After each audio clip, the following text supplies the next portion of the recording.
1% better every day. Do that for a year, and you end up 37 times better than when you started. You've seen that line. It's probably on a poster in an office you've worked in.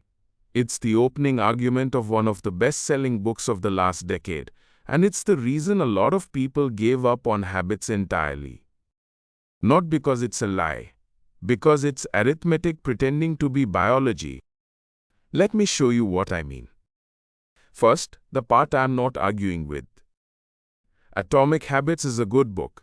James Clear is a careful writer, and the core of it holds up better than almost anything in the genre. The 4-part structure, make it obvious, attractive, easy, satisfying, is a clean, usable frame built on real behavioral research. The single best idea in the book isn't the 1% thing at all. It's this: you do not rise to the level of your goals, you fall to the level of your systems. That's a genuinely load-bearing insight. It reframes failure from a character problem into a design problem. If you keep failing to run in the morning, the answer isn't more willpower. It's that your shoes are in a closet upstairs. That reframe has helped an enormous number of people, and I'd defend it against most of its critics. Clear also does something most self-help authors refuse to do. He names the plateau. He calls it the valley of latent potential. The long stretch where you're doing the work and nothing visible is happening. He's honest that this stretch exists and that it's where most people quit. So I want to be precise about what I'm objecting to. I'm not saying the book is wrong. I'm saying the book's most quotable line contradicts the book's most honest chapter. Here's the math as it's usually presented. 1.01 raised to the power of 365. That gives you 37.8. 1% better every day compounds into 37 times better in a year. The arithmetic is correct. The model underneath it is not. Compound interest works because a bank balance has no ceiling and no memory.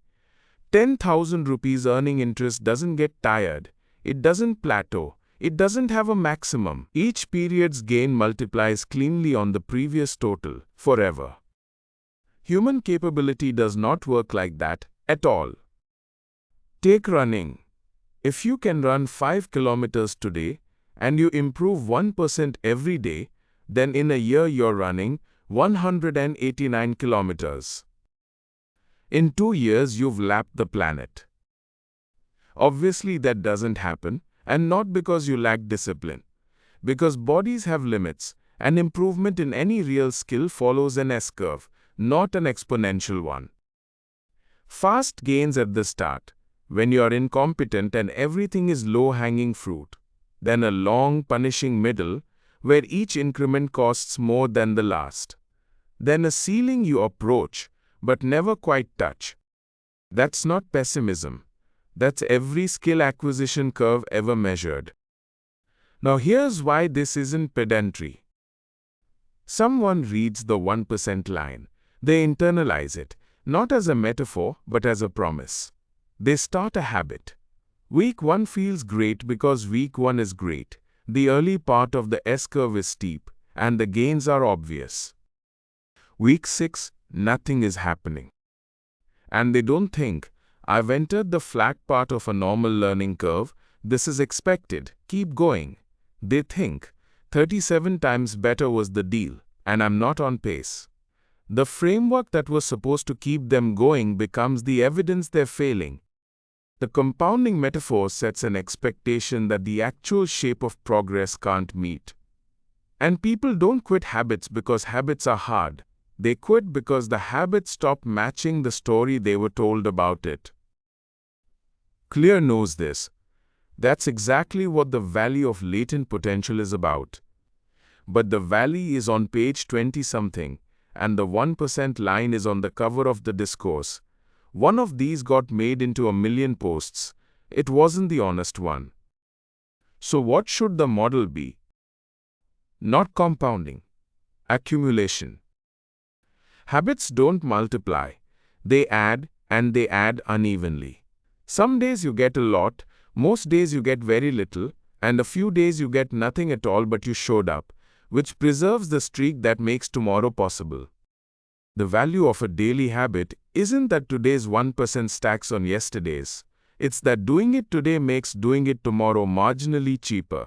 You're not compounding capability, you're lowering activation cost over and over until the thing stops requiring a decision.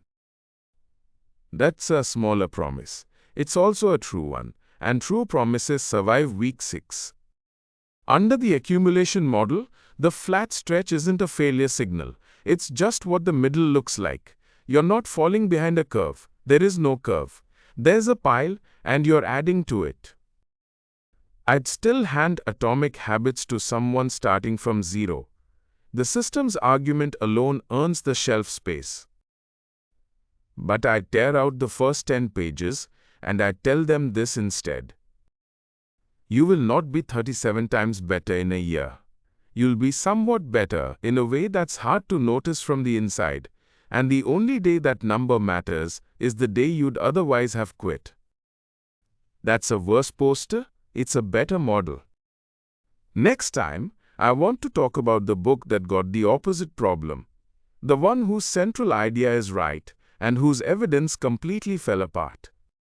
Now you might think I am being unfair to a book that has genuinely helped people. Tell me in the comments. I read them, and the sharpest objection gets pinned at the top. If the argument was worth your 6 minutes, puts it in front of someone who's sitting at week 6 right now, wondering why nothing is working. Subscribe if you want the next one.